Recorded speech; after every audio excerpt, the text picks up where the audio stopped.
irmão adventista do sétimo dia abandonou a igreja para se tornar pastor assembleiano. Ele saiu da igreja adventista do sétimo dia e ingressou na igreja Assembleia de Deus. Passou ali pelo seminário, foi nomeado pastor e permaneceu ali por um determinado tempo. Porém, tempos depois, esse mesmo irmão abriu mão do pastorio da igreja Assembleia de Deus para se tornar um católico muito fervoroso, por sinal. Nós vamos entender por que esse irmão passou por tantas mudanças, por tantas modificações na sua vida religiosa, na sua vida cristã em si. Esse é o tema do vídeo de hoje. Olá, meu nome é Leila e eu já convido você a deixar o seu like aqui embaixo nesse vídeo para que esse testemunho alcance muitas vidas e peço que você aproveite o momento para compartilhar esse conteúdo nas suas redes sociais e listas de contatos. Combinado? Recados dados. Bora pro vídeo? Já me conta aqui embaixo nos comentários por quantas denominações, por quantas igrejas você já passou e por que você decidiu sair de cada uma delas para estar hoje na que você faz parte. Me conta também quantas vezes você já desceu as águas. Isso mesmo, quantas vezes você já foi batizado nas águas. Eu lembro que há uma semana atrás, mais ou menos, tinha um irmão nos visitando, um irmão da Igreja Universal do Reino de Deus, se eu não me engano. E nós conversando ali com ele, perguntamos a sua história, a sua trajetória cristã, como era. E ele disse que já tinha passado por diversas denominações e que já tinha sido batizado no mínimo umas 4 vezes. Sabe, muitas pessoas acham até estranho essa questão de um cristão migrar de uma igreja para outra, mas na verdade é o mais comum de acontecer, tá? As pessoas elas abandonam o templo, a denominação para ingressar em outra denominação ou para não ficar em igreja nenhuma, por algumas questões pessoais ou teológicas, pelo fato de descobrir que os dogmas daquela igreja, as crenças em nada se compara ao que tem na Bíblia Sagrada. Então são diversas questões que fazem um cristão migrar de uma igreja para outra. E hoje, o testemunho de hoje está um pouquinho diferente. Por quê? Vocês estão acostumados a me ver aqui falando o nome com o sobrenome, a cidade de onde a pessoa vem, o estado e tudo mais. Hoje eu não tenho essas informações, mas eu tenho o principal do protagonista do vídeo de hoje, que é o seu testemunho. Hoje nós vamos conhecer a história do Lucas, um jovem que nasceu na igreja adventista do sétimo dia. Mas nós vamos conhecer a sua história nessa igreja, na igreja batista e também na igreja católica. Fica conosco até o final, porque eu tenho certeza que esse testemunho vai te surpreender. Então bora lá começar com o relato do Lucas. Ele conta que nasceu no lar adventista, porém, por ser muito curioso na fase ali da juventude, ele começou a querer entender como eram as pregações das outras denominações, já que a dele, segundo ele próprio, a igreja adventista que ele frequentava, era uma igreja que só tinha pregações para atacar as demais igrejas, as demais denominações, em especial a igreja católica. Porque ele conta que as pregações eram só para denegrir as outras imagens e exaltar a imagem da igreja adventista. Então ele diz que achava muito estranho as pregações serem para dizer que a igreja católica era a Babilônia e que as demais igrejas, as igrejas protestantes, eram as filhas da Babilônia. Eu fiquei assim muito surpresa com essa parte do testemunho dele, mas fiquei ainda mais surpresa com o que tem pela frente. E ele conta que, em meio a essa curiosidade, ele decidiu levar ao pé da letra uma frase muito conhecida no meio dos protestantes, não só da igreja adventista, mas também das demais, que é sola escritura. E aí, seguindo essa linha de raciocínio, ele conta que parou de ler outros livros, como Ellen White e tudo mais, e se deteve tão somente na Bíblia Sagrada. E ele diz que leu bastante o Novo Testamento. Aí ele conta que no livro de Colossenses, ele descobriu que o sábado de fato foi abolido, que o sábado é apenas uma sombra do que aconteceria na cruz e que nos dias de hoje não precisa mais ser observado esse dia. Ele disse que estudou bastante sobre o Evangelho de Jesus Cristo, sobre o tempo que ele passou aqui na Terra, e em especial também sobre o sábado. O texto que o Lucas fala de Colossenses é um texto muito conhecido, usado muito para aqueles que não concordam com a lei de Deus, os 10 mandamentos, e querem abolir ali a todo custo, em especial o 4º mandamento, que é a guarda do sábado. O texto que ele se refere está em Colossenses, capítulo 2, verso 16. Se você puder abrir aí na sua Bíblia também para ler, seria bom, tá? Então, é dito o seguinte: portanto, ninguém vos julgue pelo comer, pelo beber, ou por causa dos dias de festa, ou da lua nova, ou dos sábados, que são sombras das coisas futuras, mas o corpo é de Cristo. Muitas pessoas usam esse texto para afirmar que Paulo não era um guardador do sábado, mas sim um guardador do domingo. Existem 2 teorias para esse texto aqui de Colossenses 2,16, e uma das teorias é que aqui o apóstolo ele fala sobre as festas, tá? Ele fala sobre as festas. Então ele fala sobre a lua nova, ele fala sobre o comer, sobre o beber, sobre o sábado, não é verdade? Então, uma das teorias é que aqui ele está falando sobre as festividades de cada período, anual, mensal e semanal, tá? Então, se eu levar ao pé da letra esses versos aqui de Colossenses, sem compreender o contexto desse capítulo, eu posso, digamos que, ignorar o que é dito aqui em Atos dos Apóstolos pelo próprio Paulo. Então, no capítulo 17, verso 2, é dito o seguinte: e Paulo, como tinha por costume, foi ter com eles, e por 3 sábados disputou com eles sobre as Escrituras. Então, aqui o autor ele diz que Paulo ele tinha por costume se reunir com os irmãos para ler as Escrituras, estudar, disputar com eles sobre a palavra de Deus, não é? Ter ali de fato um estudo bíblico, digamos assim, adorar a Deus. Já aqui no capítulo 16 de Atos também, no verso 13, é dito o seguinte: e no dia de sábado saímos fora das portas para a beira do rio, onde julgávamos ter lugar para a oração, e assentando-nos, falamos às mulheres que ali se ajuntaram. Paulo ele tinha o hábito de adorar a Deus, dedicar o seu tempo 100% a Deus nos dias de sábado. O sábado para Paulo sempre foi um dia muito especial. Em diversas passagens das Escrituras nós podemos ver esse hábito que ele tinha de se reunir nas sinagogas, nos lugares onde estavam havendo reuniões referentes à palavra de Deus.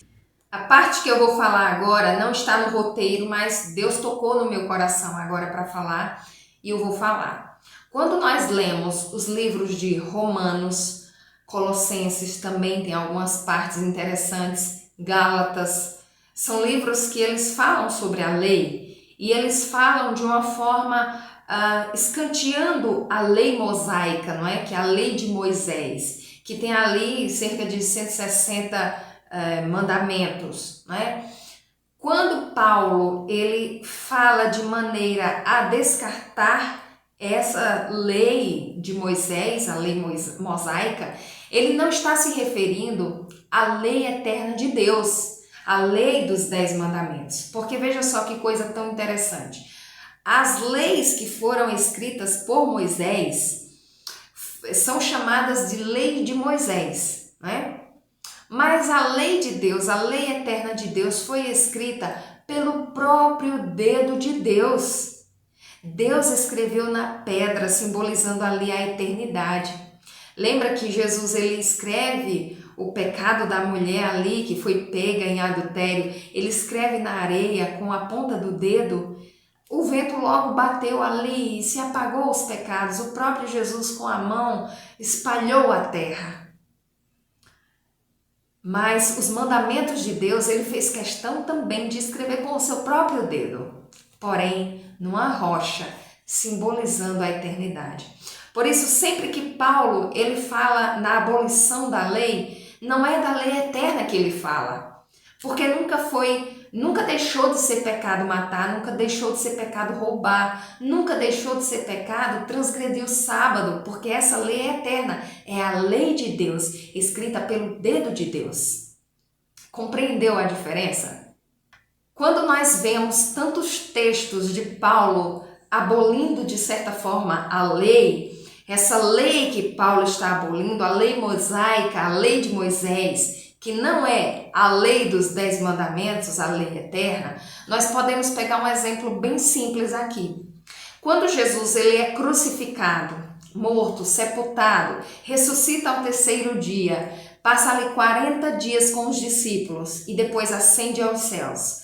Dali até 70 anos, o povo ainda continuava fazendo as mesmas cerimônias, matando o cordeiro para pagar pecados, fazendo todos os rituais que já não tinham mais sentido de ser feitos, porque o Cordeiro de Deus que tira o pecado de todo mundo já havia sido enviado, já havia cumprido com o seu propósito aqui na terra. Aí, quando você vê, por exemplo, a carta de Gálatas, quando Paulo escreve à igreja de Galácia, Paulo está escrevendo ali antes do ano 70. Alguns historiadores confirmam que aquela carta foi escrita antes do ano 50. Ou seja, as pessoas permaneciam com as mesmas práticas, continuavam matando o cordeiro. E aí quando Paulo escreve aos Gálatas, se você não se atentar para os detalhes, você vai imaginar que a lei na qual ele fala é a lei dos 10 mandamentos. Então Paulo estaria dizendo, olha, não é mais pecado matar, porque essa lei ficou no passado. Já pensou que coisa terrível? Como a Bíblia iria se contradizer se assim fosse a afirmação de Paulo? Mas não, ele está falando para as questões cerimoniais que não eram mais necessárias a partir da crucificação de Cristo Jesus. Compreendeu? Agora, bora voltar aqui para o testemunho, para eu concluir essa história. E voltando aqui ao depoimento, né, ao testemunho do Lucas, ele conta que começou a fazer jus à questão que diz só a Escritura e começou a estudar somente pelas as Escrituras Sagradas, se detendo ali bastante no Novo Testamento, tá? Mas só que ele não estudou com uma Bíblia normal, uma Bíblia comum, dessas que a gente tem...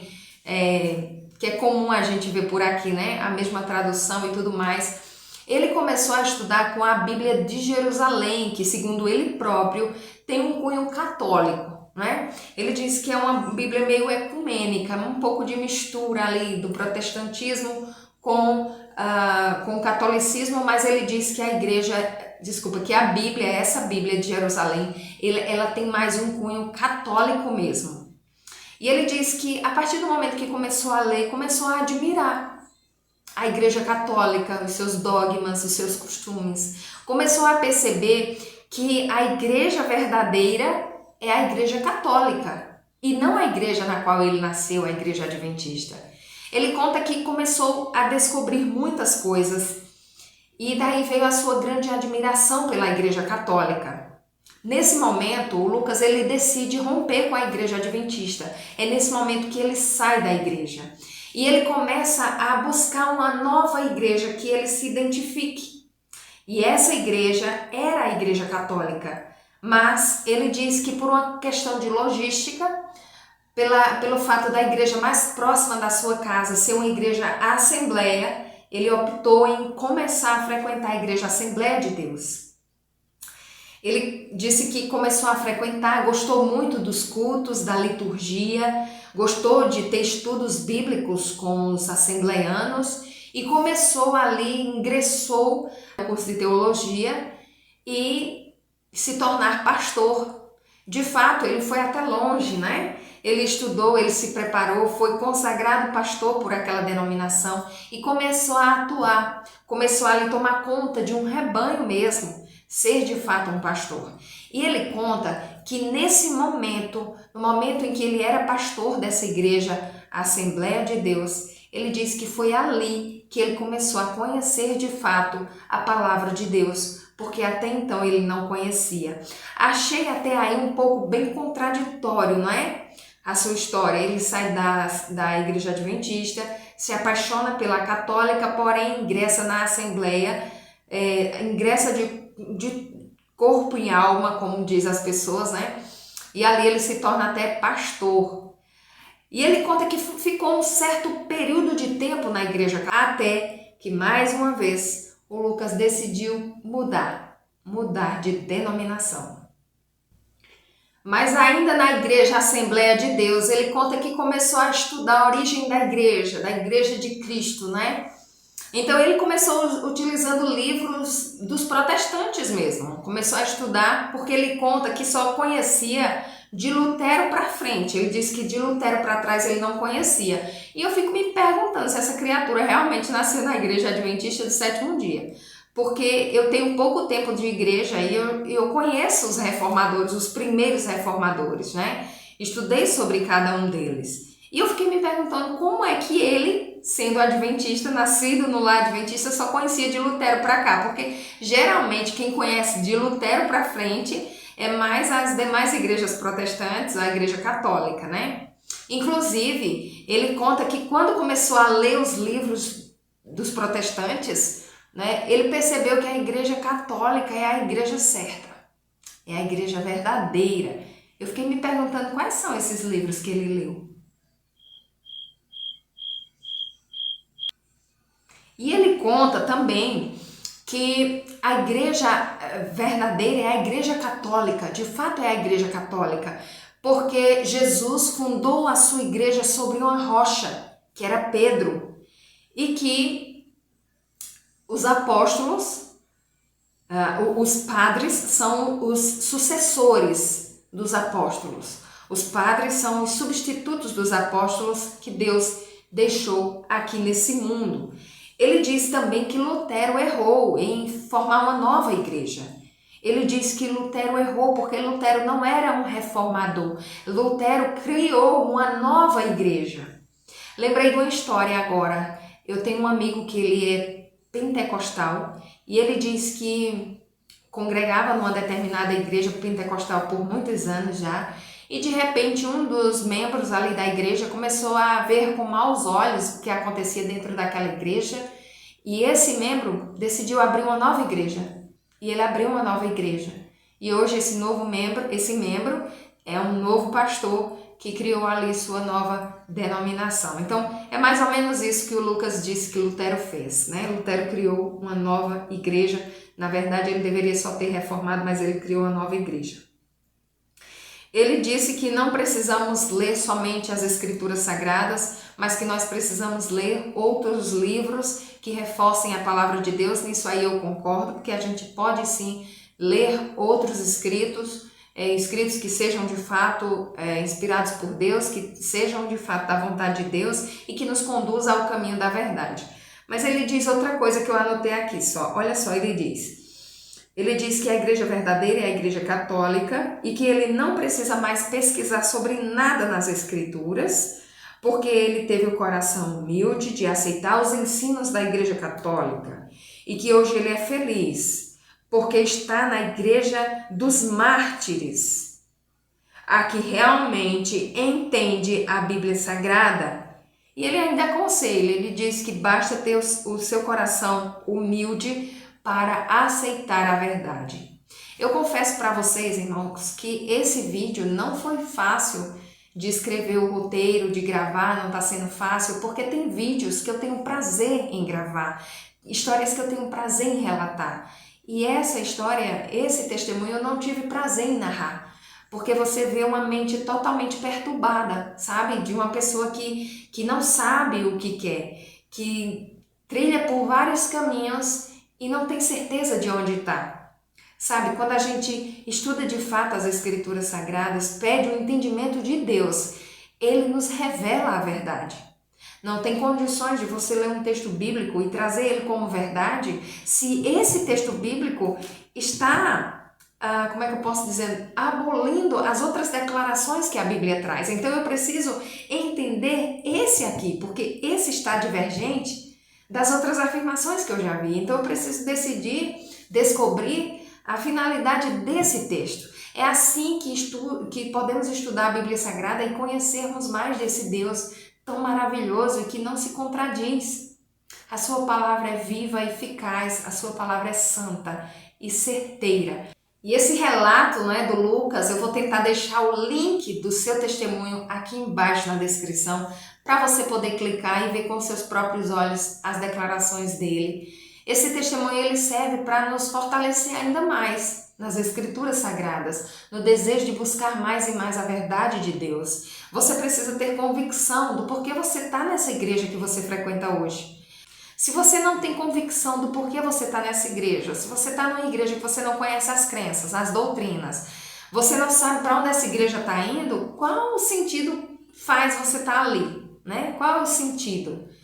Então, eu desejo de todo o meu coração que esse vídeo ele percorra os lugares que Deus já determinou, que ele produza o resultado necessário no coração de quem está assistindo esse vídeo agora.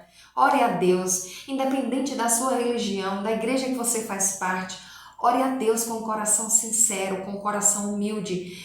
Peça a Deus que Ele te revele a verdade, porque Ele vai te revelar. Eu tenho certeza disso. Eu oro todos os dias ao Senhor para que Ele reforce no meu coração a certeza de que eu estou realmente no lugar certo, pregando a sua mensagem, a mensagem de verdade, a mensagem que pode salvar. Eu espero que você possa compartilhar esse vídeo nas suas redes sociais, listas de contatos. Peço desculpas para aqueles que me acompanham aqui, sabem que todo sábado eu posto um vídeo também aqui no canal, toda terça e todo sábado, mas no último sábado eu não consegui postar por conta da correria, ainda estou me restabelecendo ali dos feriados de final de ano, não porque viajei, mas porque o trabalho aqui na empresa se acumula demais. E eu não vivo do YouTube, tá, pessoal? Eu trabalho, eu tenho o meu salário, eu não vivo do YouTube. Então, você precisa ter prioridades, não é verdade? Não que o canal não seja uma prioridade para mim, ele é uma prioridade. Sim, porque se eu tenho tanto tempo para trabalhar para o ser humano e para mim própria, para as minhas vontades, eu preciso determinar um tempo na minha vida também para trabalhar na obra de Deus. Não é verdade? E sem estar com interesse em ter algo em troca. O meu maior desejo, o Senhor sabe do meu coração, sabe o quanto eu estou sendo sincera aqui. O meu maior desejo é que todas as mensagens postadas nesse canal, todos os vídeos, eles alcancem as pessoas que o Senhor já determinou, que a verdade deles seja espalhada pela terra. Sabe? Então, eu agradeço demais para você que ficou até aqui. Que Deus te abençoe, te dê uma semana de paz na presença do nosso Deus. Em nome e por amor de Jesus eu peço. E até o próximo testemunho, se assim Deus nos permitir. Amém. Amém.